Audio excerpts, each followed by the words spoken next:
Taste the Daily. Kashmir விமான நிலையம் நோக்கி பாகிஸ்தான் ஏவிய ட்ரோன்களை நடுவானில் வைத்து தகர்த்து அழித்து இருக்கிறது இந்தியா. இது குறித்த விவரங்களை தலைமை செய்தியாளர் ஜெயக்குமார் வழங்க கேட்கலாம். வணக்கம் ஜெயக்குமார், விவரங்கள் என்ன பதிவு செய்யுங்க. ஜம்மு காஷ்மீர் மாநிலத்தில் விமான நிலையத்தை நோக்கி பறந்து வந்த பாகிஸ்தானுடைய ட்ரோனை நடுவானிலேயே இந்தியா வழிமறித்து தாக்கி அழித்திருக்கிறது. இந்தியாவுடைய வான்வழி பாதுகாப்பு துறையை சேர்ந்த அதிகாரிகள் தீவிரமாக நோட்டமிட்டு வருகிறார்கள். 24 மணி நேரமும் கண்காணிப்பு பணியில் இருக்குமாறு மத்திய அரசு அறிவுறுத்தி இருக்கிறது. பாகிஸ்தானுடைய கோர முகம் என்பது அப்பாவி மக்களை நோக்கிய ஒரு கோர முகமாக ஆக்டோபஸ் கரங்கள் நீண்டு கொண்டே இருக்கிறது. ஒவ்வொரு நேரத்திலும் இந்திய மக்களை குறிவைத்துத்தான் பாகிஸ்தானுடைய இராணுவத்தினுடைய தாக்குதலாக இருக்கட்டும், தீவிரவாதிகளுடைய தாக்குதலாக இருக்கட்டும், அந்த மக்களை குறிவைத்து இவருடைய அத்துமீறல் என்பதும் உயிர் பலி வாங்கக்கூடிய ஒரு விஷயமாக பார்க்க முடிகிறது. இந்த நிலையில் இன்றைக்கு தொடர்ந்து ஜம்மு காஷ்மீர் மற்றும் அதே போன்று பஞ்சாப், ராஜஸ்தான் உள்ளிட்ட பகுதிகளில் தீவிரமாக கண்காணிப்பு பணியில் ஈடுபடுமாறு மத்திய அரசு உறுதியளித்திருக்கிறது. அந்த பகுதியில் இருக்கக்கூடிய விமான நிலையங்கள், வழிபாட்டு தலங்கள் உள்ளிட்ட பல்வேறு இடங்களிலும் தீவிரமாக கண்காணிக்கவும், அதே போன்று தேவைப்பட்டால் மின்சாரம் அணைக்கப்பட்டு அதே போன்று அந்த ஒலிகள் மூலமாக மக்களை ஒலிகள் எழுப்பப்பட்டு பாதுகாப்பான இடங்களில் மக்களை அனுப்பி வைக்குமாறு அறிவுறுத்தப்பட்டிருக்கிறது.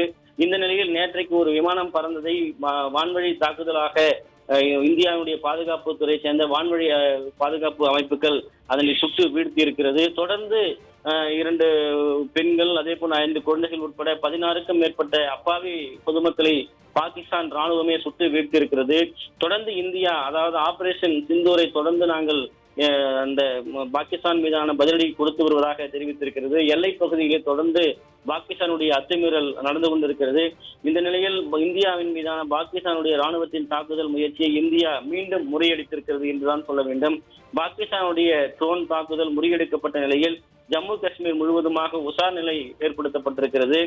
ஏர் சைரன்கள் ஒழிக்கப்பட்டு மக்கள் பாதுகாப்பாக இருக்குமாறு ஏற்கனவே அறிவுறுத்தப்பட்டிருக்கிறது. இதுபோன்று நடைபெறும் என்றுதான் இந்தியா பொறுமையாக ஒவ்வொரு நகர்களையும் கையாண்டு கொண்டிருக்கிறது. குறிப்பாக மக்கள் பாதுகாப்பாக இருக்கப்பட வேண்டும் என்று நேற்று நாடு முழுவதும், அதாவது போர் சூழல் காரணமான ஒரு ஒத்திகையை நடத்தி இருக்கிறது. இன்றும் பல்வேறு இடங்களில் அந்த ஒத்திகை நடைபெற்றது குறிப்பிடத்தக்கது. ஜம்மீனுடைய எல்லையோர பகுதியாக இருக்கக்கூடிய ஆர்எஸ்புரா உட்பட 3 இடங்களில் பாகிஸ்தானுடைய ராணுவம் அத்துமீறி பீரங்கி தாக்குதலை நடத்தியிருக்கிறது. இந்தியா மீதான பாகிஸ்தான் ராணுவத்தினுடைய தாக்குதல் முயற்சி என்பது இந்தியா மீண்டும் தொடர்ந்து முறியடித்திருக்கிறது. தொடர்ந்து பதிலடி கொடுத்து வருகிறது. பாகிஸ்தான் பகுதியிலிருந்து வரக்கூடிய ட்ரோன்கள் இந்தியாவின் S-400 மற்றும் ஆகாஷ்வான் தடுப்பு அந்த அமைப்புகள் தாக்கி அழித்திருக்கிறது என்பது குறிப்பிடத்தக்கது. ஜம்மு முழுவதும் மின்சாரம் துண்டிக்கப்பட்டிருக்கிறது, உஷார் நிலையில் வைக்கப்பட்டிருக்கிறது. நேற்றைய தினம் கூட நம்முடைய முப்படை தாக்குதலில் அங்கு இருக்கக்கூடிய தீவிரவாதி அமைப்புகளை மட்டுமே குறிவைத்து தாக்கினார்கள். இந்த தாக்குதல் எதற்காக என்றால், ஏப்ரல் 22ஆம் தேதி ஜம்மு காஷ்மீர் பகல்காமில் அப்பாவி இந்தியர்கள் 26 பேர் அவங்களுடைய மனைவி குழந்தைகள் கண்முன்னே சுட்டு வீழ்த்தப்பட்டார்கள். அதனுடைய எதிரொலியாகத்தான் தீவிரவாதத்தை ஒழிக்க வேண்டும் என்று இந்தியா இது போன்ற நடவடிக்கைகளை முன்னெடுத்துக் கொண்டிருக்கிறது. ஆனால் பாகிஸ்தான் ராணுவமும் அங்கு அடைக்கலம் கொடுக்கப்பட்டிருக்கிற தீவிரவாதிகளும் தொடர்ந்து இந்தியாவுடைய அப்பாவி பொதுமக்களை குறிவைத்து தங்களுடைய கொடுமையான தாக்குதல்களை நிகழ்த்திக் கொண்டிருக்கிறார்கள். ஜம்மு நகர் முழுவதுமாக மின்சாரம் துண்டிக்கப்பட்டிருக்கிறது. இந்திய ராணுவம் தீவிரமாக கண்காணிப்பில் ஈடுபட்டுக் கொண்டிருக்கிறது. மக்கள் பாதுகாப்பாக இருக்குமாறு ஜம்முவில் எச்சரிக்கை ஒலி தொடர்ந்து ஒலிபெருக்கி மூலமாக அவர்களுக்கு ஒலி எழுப்பி அவர்களுக்கு அந்த விழிப்புணர்வை செய்து கொண்டிருக்கிறார்கள். ஜம்மு விமான நிலையத்தை நோக்கி வந்த ட்ரோன்களை தாக்கி அழித்திருக்கிறது இந்திய விமானப்படை. அதிநவீன தொழில்நுட்பத்தை பயன்படுத்தி பாகிஸ்தான் ட்ரோன்கள் தகர்த்தப்பட்டிருப்பது குறிப்பிடத்தக்கது. ஜம்மு முழுவதுமே பஞ்சாப் மாநிலம் பதன்கோட் விமான நிலையம், ராணுவ தளங்கள், அதே போன்று தாக்குதல் நடத்த அந்த பாகிஸ்தான் ராணுவம் முயற்சித்த நிலையில் அதையும் இந்திய ராணுவம் ஏற்கனவே முறையடித்திருக்கிறது. இந்தியா மீதான இந்த பாகிஸ்தான் ராணுவத்தினுடைய தாக்குதல்கள், அதே போன்று ராணுவத்தின் மீதான அந்த தொடர்ந்து நடைபெறக்கூடிய இந்த எதிர்வினைகள் என்பது இந்தியா தக்க பதிலடியை அந்த பாகிஸ்தானுடைய ராணுவத்துக்கு கொடுத்து கொண்டிருக்கிறது. குறிப்பாக நேற்று நம்முடைய பாதுகாப்பு படையை சேர்ந்த அதிகாரிகள் எப்படி துல்லியமாக எந்தவித பொதுமக்களுக்கும், வழிபாட்டு தலங்களுக்கும், மக்கள் வாழ்கிற இடங்களுக்கும் ராணுவத்தின் மீதோ தாக்குதல் நடத்தப்படவில்லை என்று வீடியோ ஆதாரங்களோடு வெளியிட்டாலும் கூட பாகிஸ்தானுடைய இருக்கக்கூடிய ராணுவம், அங்கு இருக்கக்கூடிய அரசு முன்னுக்கு பின் முரணான பல்வேறு தகவல்களை தொடர்ந்து வைத்துக் கொண்டிருக்கிறது. உலக மக்கள் மத்தியிலே இது தொடர்ந்து ஒரு பதற்றத்தை ஏற்படுத்தக்கூடியதாக இருக்கிறது. குறிப்பாக இந்த பாகிஸ்தான் ராணுவம் நடத்தக்கூடிய இந்த தாக்குதல் என்பது அப்பாவி மக்களை குறிவைத்து கொடூரமான முறையில் தாக்கக்கூடிய நிகழ்வை ஏற்க முடியாது என்பதைத்தான் இந்தியா மீண்டும் மீண்டும் வலியுறுத்தி வருகிறது. பதிலடி நாங்கள் தொடர்ந்து கொடுப்போம், அதே போன்று இனிமேலும் பொறுத்திருக்க மாட்டோம் என்கிற ஒரு நிலையில்தான் இந்தியாவினுடைய நிலைப்பாடு இருக்கிறது. சிந்தூர் ஆபரேஷன், அந்த ஆபரேஷன் சிந்தூர் என்பது அப்பாவி மக்களை குறிவைத்து தகர்க்கப்பட்டதற்காக நடத்தப்பட்டிருக்கக்கூடிய ஒரு தாக்குதலாக நம்முடைய பிரதமர், அதே போன்று பாதுகாப்புத்துறை அமைச்சர், உள்துறை அமைச்சர் அனைவருமே விளக்கம் தந்திருக்கிறார்கள். பாகிஸ்தான் ராணுவத்தினுடைய தாக்குதலுக்கு தக்க பதிலடியை கொடுக்கக்கூடிய பணியிலே இந்திய ராணுவம் ஈடுபட்டிருக்கிறது. நீங்கள் எத்தனை முறை தாக்குதல் நடத்த இனிமேல் திட்டமிட்டாலும் அத்தனையும் நீங்கள் முறியடிக்கப்படுவீர்கள், உங்களுக்கு தக்க பதிலடி கொடுக்கப்படும் என்பதை இன்றைக்கு பாகிஸ்தானுடைய அந்த ட்ரோன்களுக்கு இந்திய ராணுவம் முப்படையின் தயார் நிலையிலே ஜம்முவில் அவர்களுக்கு தக்க பதிலடி கொடுத்து வானிலேயே அவர்களுடைய அந்த ட்ரோன்களை சுட்டு வீழ்த்தி இருக்கிறது இந்திய ராணுவம். நம்முடைய மக்கள் இருந்த போதிலும் உஷார் நிலையில் இருக்க வேண்டும், பதட்டமடைய தேவையில்லை. குறிப்பாக எதிரிகளிடமிருந்து நாம் எப்படி தற்காத்துக் கொள்வது என்பதை மக்களுக்கு ஏற்கனவே அறிவுறுத்தப்பட்டிருக்கிறது. அதனுடைய அடிப்படையே ஜம்மு பிராந்தத்தை குறிவைத்து பாகிஸ்தான் ராணுவம் தொடர்ந்து நடத்தி வரக்கூடிய இந்த தாக்குதல் என்பது இந்திய வான் பாதுகாப்பு அமைப்புகள் தொடர்ந்து பதிலடி கொடுத்து வருகிறது. பாகிஸ்தானுடைய ட்ரோன் சுட்டு வீழ்த்தப்படுகிறது. இந்தியாவின் S-400 என்கிற அந்த வான்வழி பாதுகாப்பு அமைப்பை சேர்ந்த அந்த கரிசில் மூலமாக இன்றைக்கு வான்வழி பாதுகாப்பு மூலமாக நம்முடைய ராணுவம் அங்கே தீவிரமான கண்காணிப்பில் இருக்கிறது. வான்வழியாக இருக்கட்டும், தரை வழியாக இருக்கட்டும், கடல் மார்க்கமாக இருக்கட்டும், எந்த மார்க்கத்தில் ஊடுருவ முயற்சித்தாலும் கூட நாங்கள் பதிலடி கொடுப்போம் என்று இந்திய முப்படைகளும் தயார் நிலையில் இருக்கப்பட்டிருக்கிறது. குறிப்பாக ஜம்மு, அமிர்தசரஸ், சம்பா உள்ளிட்ட பல்வேறு பகுதிகளும், அதே போன்று ஜம்முடைய இஷாத்வர், அக்னூரில் இருக்கக்கூடிய மின் விநியோக மையமாக இருக்கட்டும் முழுமையாக நிறுத்தி வைத்து பாதுகாப்பு நடவடிக்கைகளுக்காக அவற்றை மேற்கொள்ள வேண்டும் என்று அறிவுறுத்தப்பட்டிருக்கிறது. சிறிய பீரங்கிகளை பயன்படுத்தி பாகிஸ்தான் ராணுவம் தாக்குதல் நடத்துவதாக தகவல் தெரிவிக்கப்பட்டிருக்கிறது. ஏற்கனவே அதற்கு சரியான முறையிலே தக்க பதிலடியை இந்தியாவுடைய டேங்கர்கள், பீரங்கிகள் மூலமாக கொடுக்கப்பட்டிருக்கிறது.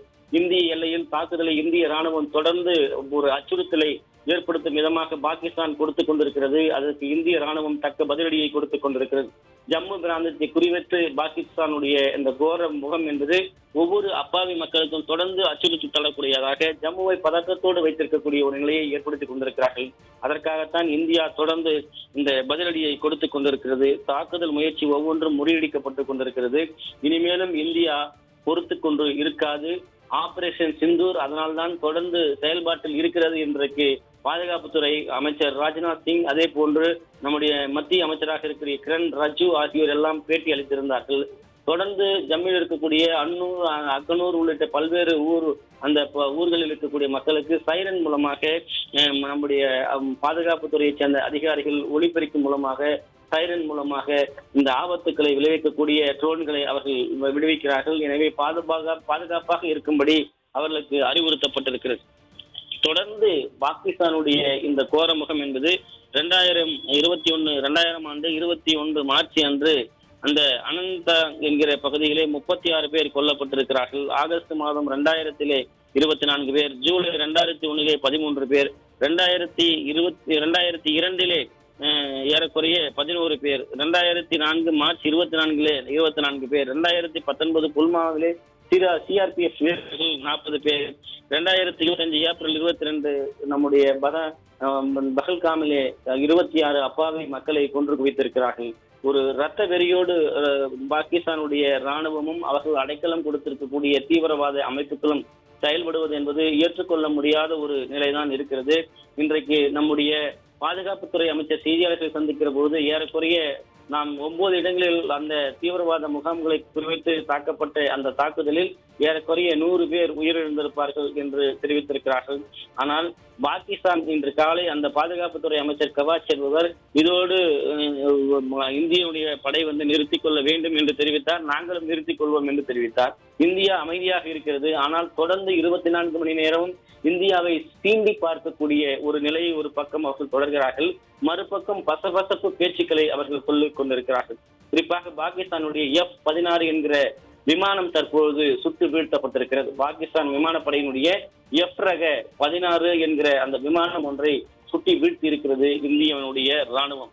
இந்த F ரக 16 என்கிற விமானம் தான் இதுபோன்று தொழில்நுட்ப வசதி இல்லாத ஆயுதங்களை வைத்துக்கொண்டு, விமானங்களை வைத்துக்கொண்டு பாகிஸ்தான் செய்யக்கூடிய உச்சக்கட்ட அட்டூழியம் என்பது தொடர்கதையாகி கொண்டிருக்கிறது. குறிப்பாக இந்த F-16 என்கிற அந்த விமானம் பாகிஸ்தானுடைய விமானப்படையினுடைய விமானம். தற்போது சுற்று வீழ்த்தப்பட்டிருக்கிறது. தொடர்ந்து அங்கு இருக்கக்கூடிய அந்த ட்ரோன்கள் மூலமாக தாக்குதல் நடத்துகிறார்கள். அதனையும் அந்த விமானப்படையினுடைய இந்தியாவினுடைய ராணுவ படைகள் முப்படைகள் அங்கே இருந்து தாக்குதலை கண்காணித்துக் கொண்டிருக்கிறார்கள். விழிமேல் விழி வைத்து சுகாயினுடைய விமானம் காஷ்மீரினுடைய அந்த எல்லை பகுதியிலே தொடர்ந்து அவர்கள் அந்த கண்காணிப்பு பணியில ஈடுபட்டுக் கொண்டிருப்பதை நம்மால் பார்க்க முடிகிறது. அந்த பாகிஸ்தானுடைய விமானப்படையினுடைய போர் விமானம் என்று சொல்லப்படுகின்ற F-16 என்கிற அந்த விமானத்தை தற்போது இந்திய விமானப்படை சுட்டு வீழ்த்தியிருக்கிறது. இந்திய ராணுவம் தொடர்ச்சியாக பல்வேறு நடவடிக்கைகளில் ஈடுபட்டுக் கொண்டிருக்கக்கூடிய இதுபோன்ற அச்சுறுத்தல்களை செய்து கொண்டிருக்கக்கூடிய பாகிஸ்தானுக்கு தொடர்ந்து பதிலடி கொடுக்கப்பட்டிருக்கிறது. பாகிஸ்தானுடைய விமானப்படையினுடைய F-16 ரக விமானம் ஒன்றை தற்போது சுட்டு வீழ்த்தியிருக்கிறது இந்திய ராணுவம். அவர்கள் தாக்குதலை நடத்தலாம் என்று முயற்சித்தால் இந்தியாவினுடைய பதிலடியை அவர்களால் தாங்க முடியாது என்பதை அவர்கள் தெரிந்து வைத்திருக்கிறார்கள். அதே நேரத்திலே தீவிரவாதிகளோடு நாங்கள் அடைக்கலம் கொடுக்கவில்லை என்றும் அவர்களால் மறுக்க முடியாது. ஏனென்றால் நேற்றைய தினம் வான் எல்லையிலே சென்று துல்லியமாக பாகிஸ்தான் பகுதியிலும் பாகிஸ்தானுடைய ஆக்கிரமிப்பு காஷ்மீர் பகுதியிலும் 9 இடங்களிலே தீவிரவாதிகளைச் சேர்ந்த தீவிரவாதிகளுடைய தலைகளைச் சேர்ந்த தீவிரவாதத்துக்கு பயிற்சி அளிக்கக்கூடிய பகுதிகளிலே இந்த தாக்குதல் சம்பவம் இந்திய முப்படையைச் சேர்ந்த வீரர்கள் அரங்கேற்றம் செய்திருக்கிறார்கள். அங்கு இருக்கக்கூடிய அந்த வீரர்களை அங்கு இருக்கக்கூடிய அந்த துல்லியமான அந்த தீவிரவாத முகமைகளை அவர்கள் தகர்த்திருக்கிறார்கள். தொடர்ச்சியாக அங்கு இருக்கக்கூடிய அந்த இறந்த 100க்கும் மேற்பட்டவர் இறந்ததாக இன்றைக்கு பாதுகாப்புத்துறை அமைச்சர் தெரிவித்திருந்தார். அந்த இறந்தவர்களுடைய தீவிரவாதிகளுடைய அந்த சடலங்களுக்கு பாகிஸ்தானுடைய அமைச்சர்கள், பாகிஸ்தானுடைய ராணுவ அதிகாரிகள், பாகிஸ்தானுடைய படை வீரர்கள், பாகிஸ்தானுடைய விமானப்படையைச் சேர்ந்தவர்கள் அஞ்சலி செலுத்துகிறார்கள். இதை பார்க்கிற போது தீவிரவாதிகளோடு பாகிஸ்தான் எப்படி கைகோர்த்து கொண்டிருக்கிறது என்பதை உறுதிப்படுத்த முடிகிறது. பாகிஸ்தானுடைய நிலை என்பது தீவிரவாதிகளோடு ஒட்டு உறவாடுவதும், தீவிரவாதிகளோடு நல்லிணக்கம் காட்டுவதும், தீவிரவாதத்தை வளர்ப்பதும் உலக நாடுகளை உற்று நோக்கி கொண்டிருக்கிறது. பாகிஸ்தானில் வளர்க்கப்படுகிற தீவிரவாதம் உலக நாடுகளுக்கு சப்ளை செய்து உலக நாடுகளுக்கு அச்சுறுத்தலாக இருக்கிறது என்பதைத்தான் இன்றைக்கு உலக நாடுகளில் இருக்கக்கூடிய அனைத்து தலைவர்களும் தெரிவிக்கிறார்கள். இந்த நிலையிலே எப்படியாவது இந்தியாவிற்குள் ஊடுருவ நினைக்கலாம் என்கிற நிலையிலே F-16 என்கிற பாகிஸ்தானுடைய விமானப்படையினுடைய விமானங்கள் சுட்டு வீழ்த்தப்பட்டிருக்கின்றன. 3 போர் விமானங்கள் பாகிஸ்தானில் இருந்து வந்த 3 போர் விமானங்களும் வீழ்த்தப்பட்டிருப்பதாக சொல்லப்படுகிறது. ட்ரோன்கள், ஏவுகணைகள், போர் விமானங்கள் என தொடர்ந்து சுட்டு வீழ்த்தப்பட்டிருக்கிறது. இந்திய ராணுவத்தினுடைய அதிரடி நடவடிக்கையாக இதனை பார்க்க முடிகிறது. தொடர்ச்சியாகவே நேற்றிலிருந்து அந்த எல்லை பகுதியிலே காஷ்மீர் எல்லை பகுதியிலே தொடர்ச்சியாக பாகிஸ்தானுடைய அந்த ராணுவ படை தொடர்ந்து அவர்களுடைய தாக்குதல் என்பதும் அவர்களுடைய எல்லை தாண்டிய அந்த LOC என்று சொல்லக்கூடிய அந்த LOCயை தாண்டி அவர்கள் நடத்தக்கூடிய அந்த தாக்குதல் மூலமாக அங்கு இருக்கக்கூடிய அப்பாவி பொதுமக்கள் பாதிப்படைவதையும் நம்மால் பார்க்க முடிகிறது, உயிரிழப்பதையும் நம்மால் பார்க்க முடிகிறது. அப்படிப்பட்ட ஒரு கேவலமான ஒரு செயலை இந்த ராணுவம் பாகிஸ்தானுடைய ராணுவம் செய்து கொண்டிருக்கிறது. எவ்வளவு பொறுமையை இந்தியா காத்திருக்கிறது. மறைமுகமாக எத்தனை முறை அவர்கள் தீவிரவாதிகளை அனுப்பி இந்தியாவிலே பல உயிர்களை பலிவாங்கி இருக்கிறார்கள். அவற்றையும் தடுத்து நிறுத்தித்தான் இந்தியா இதுவரை செய்திருக்கிறது. இன்றைக்கு இந்தியா தொடுத்திருக்கக்கூடிய இந்த யுத்தம் என்பது பொறுக்க முடியாத ஒரு தருணம். அப்பாவியாக சுற்றுலாவிற்கு சென்ற 26 உயிர்களை அவருடைய உறவுகள் முன்னே கொடூரமான முறையில் தலை சிதைக்கப்பட்டு எந்த மதத்தை சேர்ந்தவர்கள் என்றெல்லாம் அடையாளம் கண்டு அந்த படுகொலை நிகழ்த்தப்பட்டிருக்கிறது, தீவிரவாத படுகொலை. அதனால்தான் இன்றைக்கு மிகப்பெரிய அளவிலே இந்தியா போராட வேண்டிய ஒரு நிலைக்கு தள்ளப்பட்டிருக்கிறது. உலக நாடுகளும் இந்தியாவிற்கு மிகப்பெரிய ஆதரவை தெரிவித்திருக்கிறது. குறிப்பாக அமெரிக்கா, ரஷ்யா, அதே போன்று பிரான்ஸ், ஐக்கிய அரபு நாடுகள், அருகே இருக்கக்கூடிய பல்வேறு ஆப்கானிஸ்தான் போன்ற பல்வேறு நாடுகளுமே இந்தியாவிற்கு முழு ஆதரவை தெரிவித்திருக்கிறது. குறிப்பாக இந்திய வான் எல்லைக்குள் ஊடுருவக்கூடிய பாகிஸ்தான் முயற்சி ஒவ்வொன்றும் தொடர்ந்து முறியடிக்கப்பட்டுக் கொண்டிருக்கிறது. ஆனால் மீண்டும் ஆபரேஷன் சிந்தூர் 2.0 என்கிற ஒரு நிலையை இந்தியா எடுப்பதற்கு மிக விரைவில் இந்த தாக்குதல் நடத்துவதற்கு இல்லை என்பதை மீண்டும் மீண்டும் பாகிஸ்தான் ராணுவம் ஊடுருவ முயற்சித்தால் இந்தியா தகுந்த பதிலடியை கொடுக்கும். பாகிஸ்தானுடைய 3 போர் விமானங்கள் தற்பொழுது சுட்டு வீழ்த்தப்பட்டிருப்பதாக இந்திய ராணுவம் தெரிவித்திருக்கிறது. அதன்படி நேற்று இரவு அவர்கள் செய்த ஒரு விமானம் ஒன்று இந்திய எல்லையிலே சுட்டு வீழ்த்தப்பட்டிருக்கிறது. ரேடார்கள் மூலமாக தீவிர கண்காணிப்பிலே எல்லையிலே இருக்கிறது. இன்றைக்கு பாகிஸ்தான் ராணுவத்தினுடைய F-16 விமானம், ட்ரோன்கள், அதே போன்ற ஏவுகணைகள், போர் விமானங்கள் என சுட்டு வீழ்த்தப்பட்டிருப்பது குறிப்பிடத்தக்கது. தொடர்ச்சியாக பதற்றத்தை ஏற்படுத்த வேண்டும், மக்கள் மத்தியில் பீதி அடைய செய்ய வேண்டும், எப்படியாவது மனித ரத்தத்தை குடிக்க வேண்டும் என்கிற வெறித்தனமான ஒரு தாக்குதலை நடத்த வேண்டும் என்று பாகிஸ்தானுடைய நகர்வுகள் இருக்கிறது. இந்தியா இறையாண்மை மிக்க நாடு, மத நல்லிணக்கத்தை மதிக்கக்கூடிய நாடு, அனைத்து மதத்தையும் சேர்ந்தவர்கள் சகோதரர்களாக இந்தியாவில் வாழக்கூடிய ஒரு நாடு இந்தியா. அதையெல்லாம் இவர்கள் கணக்கில் எடுத்துக் கொள்வதில்லை. ராஜஸ்தானில் ஜெய்மால் மரை மறித்து வைத்திருந்த அந்த பாகிஸ்தான் மேற்கொண்ட தாக்குதலும் முறியடிக்கப்பட்டிருக்கிறது. ஜெய் சால் மாரை குறிவைத்து பாகிஸ்தான் மேற்கொண்டிருக்கக்கூடிய அந்த தாக்குதலும் முறியடிக்கப்பட்டிருக்கிறது. தொடர்ச்சியாக பாகிஸ்தானுடைய நடவடிக்கைகள் என்பது இந்தியாவை பதற்றமடைய செய்யலாம் என்று நினைக்கிறது. இந்தியா அகிம்சையில் எப்படி போராடுமோ அதுபோன்று அமைதியாக இருந்தது, தற்போது ஆயுதத்தை எடுத்து வைத்து விட்டது. சாது மிரண்டால் காடு கொள்ளாது என்பது போலத்தான் இந்தியாவினுடைய ஒவ்வொரு நடவடிக்கைகளும் இருக்க போகிறது. ஆபரேஷன் சிந்தூர் அடுத்தது 2.0 மாறினால் மிகப்பெரிய எதிர்வினைகளை ஏற்கனவே பாரத பிரதமர் நரேந்திர மோடி கூறியிருக்கிறார். இந்த 26 பேர் உயிரை கொடுத்த ஒவ்வொரு தீவிரவாதிகளும் நாட்டின் எந்த மூலையில் பதுங்கி இருந்தாலும் அவர்கள் ஒவ்வொருவரும் அடையாளம் கண்டு வேட்டையாடப்படுவார்கள் என்று தெரிவித்திருக்கிறார். அப்படித்தான் இன்றைக்கு இந்திய எல்லையில் 8 இடங்களை குறிவைத்த பாகிஸ்தானுடைய தாக்குதல் முழுமையாக முறியடிக்கப்பட்டிருக்கிறது. வான்வழியாக வந்த அவர்களுடைய ஒவ்வொரு அந்த போர் விமானங்களும் ட்ரோன்களும் ஏவுகணைகளும் சுட்டு வீழ்த்தப்பட்டிருக்கிறது. வானிலேயே சுக்குநூறாக உடைக்கப்பட்டிருக்கிறது. அவர்களுடைய தீவிரவாத அசூரிய செயலுக்கான நாசக்கார வேலைக்கான அந்த ஆயுதங்களை இந்தியாவினுடைய ராணுவம் வான்வழியிலேயே விமானப்படை அதிகாரிகளும் பாத வீரர்களும் குறிவைத்து அதனை தகர்த்தெறிந்திருக்கிறார். அவருடைய ஒவ்வொரு முயற்சியும் தோல்வியில் சென்று கொண்டிருக்கிறது. ஆனால் பதற்றத்தில் என்ன செய்வது என்று தெரியாமல் சிறுபிள்ளைத்தனமாக அப்பாவி மக்களை கோழைத்தனமாக அவருடைய ஆக்டோபஸ் கரங்கள் உயிரை குடிக்கக்கூடிய நிலையிலே இன்றைக்கு 16 அப்பாவி அந்த பொதுமக்கள் அவர்கள் சுட்டு வீழ்த்தியிருக்கிறார்கள். இதற்கு தகுந்த பதிலடியை அவர்கள் சரியான விலையை அவர்கள் கொடுத்தே தீர வேண்டும் என்று பாதுகாப்புத்துறையைச் சேர்ந்த அதிகாரிகள் தெரிவித்திருக்கிறார்கள். 2 பெண் சிங்கங்களாக இருக்கக்கூடிய வான்படை மற்றும் ராணுவ படையைச் சேர்ந்த அதிகாரிகள் 2 பேர் இன்றைக்கும் கூட்டாக செய்தியாளர்களை சந்தித்தார்கள். அதே நேரத்திலே பாதுகாப்புத்துறையைச் சேர்ந்த வெளியுறவு செயலாளர் செய்தியாளர்களை சந்தித்தார். பாகிஸ்தானிலே ராணுவ அதிகாரிகள், அங்கு இருக்கக்கூடிய அமைச்சர்கள், அங்கு இருக்கக்கூடிய நிர்வாகம் எப்படி தீவிரவாதிகளுடைய இறுதிச் சடங்கிலே பங்கேற்று அவர்கள் இறுதிச் சடங்கிலே பங்கேற்றார்கள், எப்படி பாகிஸ்தானுடைய கொடியை போர்த்தி அவர்களுக்கு அந்த மரியாதை கொடுத்திருக்கிறார்கள் என்பதை எல்லாம் பார்க்கிற போது முழுக்க பாகிஸ்தான் மனிதர்களை வளர்க்கவில்லை, தீவிரவாதத்தை தான் வளர்த்து கொண்டிருக்கிறது என்பதற்கு அந்த ஒரே ஒரு காட்சியே போதுமான ஒரு சான்றாக இருக்கிறது. எனவே ஆயுதம் தாங்கியவர்கள் ஆயுதத்தாலேயே மாண்டு போவார்கள் என்கிற பழமொழி உண்டு. குறிப்பாக கிராமங்களிலே கத்தி எடுத்தவன் கத்தியால் தான் சாவான் என்கிற பழமொழி உண்டு. அதுபோல பாகிஸ்தானுடைய ராணுவமும் தீவிரவாதிகளும் ஆயுதத்தை கையில் ஏந்துகிற போது அவர்களுடைய அழிவு கூட அதனாலேயே முடிவு எழுதப்படும் என்பதை அவருடைய தலைவிதியாக இருந்தால் அதை யாராலும் மாற்ற முடியாது. அது இந்தியாவினுடைய ஆயுதங்களால் அவர்கள் மடிய வேண்டும் என்றால் தீவிரவாதிகள் அப்படித்தான் அவருடைய முடிவு எழுதப்படும் என்பதைத்தான் நம்மால் பார்க்க முடிகிறது. இந்தியாவில் எல்லையோர பகுதியில் இருக்கக்கூடிய அப்பாவி மக்கள் வசிக்கக்கூடிய அந்த இடங்களை குறிவைத்து அந்த இடங்களிலே துப்பாக்கிச் சூடு நடத்தி அந்த இடங்களிலே இருக்கக்கூடிய மக்களுடைய வீடுகளை தகர்த்து அவர்களுடைய வாழ்வியலை அச்சமூட்டி அங்கு இருக்கக்கூடிய ஒரு மக்களை வெளியேற்றக்கூடிய ஒரு நிலையில் இந்த அரசு, பாகிஸ்தான் அரசு ஈடுபட்டு கொண்டிருக்கிறது.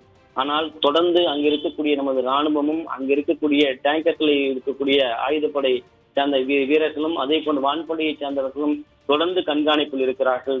ஒவ்வொரு நகர்வும் தோற்று போகும் என்பதற்கு உதாரணம்தான் இந்த பாகிஸ்தானுடைய F-16 என்று சொல்லப்படுகின்ற அந்த விமானம், LOC என்று சொல்லப்படுகின்ற நம்முடைய அந்த எல்லையை மீறி வருகிற போது தொடர்ந்து தாக்குதல் நடத்தி சிதைக்கப்பட்டிருக்கிறது. காஷ்மீரினுடைய அந்த அமைதியான ஒரு இடத்தை, அங்கு வரக்கூடிய சுற்றுலாவை சிதைக்கும் கண்ணோட்டத்தில் இவர்கள் செய்யக்கூடிய ஒவ்வொரு விஷயங்களும் நம்மால் ஏற்க முடியாது. ஜம்மு, பஞ்சாப், ராஜஸ்தான் போன்ற எல்லை பகுதிகளில் அந்த போர் பதற்றம் என்பதை இவர்கள் உருவாக்கி கொண்டிருக்கிறார்கள். காஷ்மீருடைய குப்வாரா அதே போன்று உரி வட்டாரங்களை குறிவைத்து தாக்க பாகிஸ்தான் முயற்சி செய்திருக்கிறது.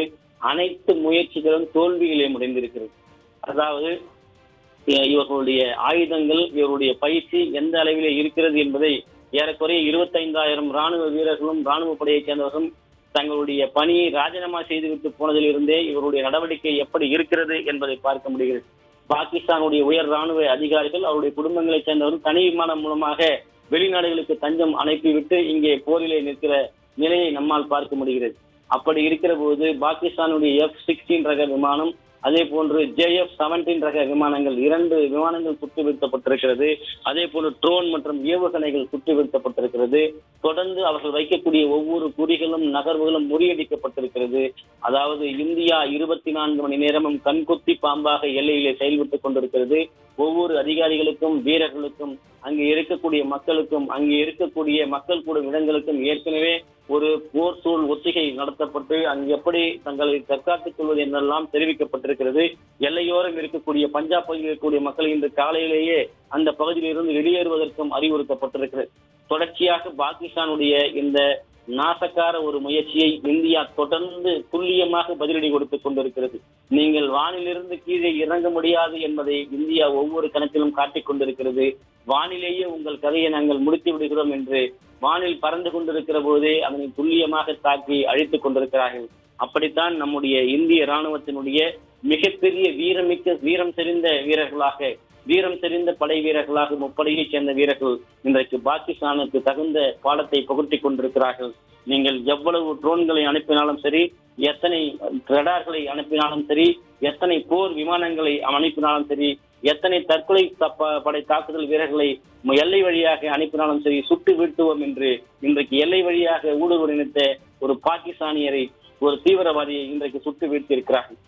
இப்படி தொடர்ச்சியாக கண்காணிக்கப்பட்டு வருகிறது. அதே போன்று இந்த எல்லை பகுதியில் இருக்கக்கூடிய வீரர்களுக்கு போதுமான பாதுகாப்பு இடங்களை உருவாக்கி அவர்களை அந்தந்த பகுதியிலிருந்து இடம்பெயர்வதற்கான வேலைகளையும் இந்தியா பாதுகாப்பு துறையின் மூலமாக செய்து கொண்டிருக்கிறது. அத்துமீறும் பாகிஸ்தான், பதிலடி கொடுக்கும் இந்தியா. தொடர்ந்து அங்கு பதற்றத்தை ஏற்படுத்திக் கொண்டிருக்கக்கூடிய பாகிஸ்தானுக்கு தொடர்ந்து பதிலடி கொடுத்து கொண்டிருக்கிறது இந்தியாவும், இந்தியாவுடைய முப்படையைச் சேர்ந்த வீரர்களும். அவர்களுடைய கனவும் அவருடைய நாசக்கார எண்ணமும் நாசமாக போகும் என்கிற நிலையில் தான் முப்படை வீரர்களுடைய பதிலாக இருக்கிறது. அப்பாவி மக்களை வேட்டையாடிவிட்டு நாங்கள் ஒன்றும் செய்யவில்லை என்று பூச்சாண்டை காண்பிக்கக்கூடிய பாகிஸ்தானுக்கு இந்தியாவினுடைய தகுந்த பதிலடி தொடர்ந்து நடந்து கொண்டிருக்கிறது. இரவு நேரத்தை பயன்படுத்தி எல்லையோர இலக்குகளை தாக்க பாகிஸ்தான் முயலுகிறது.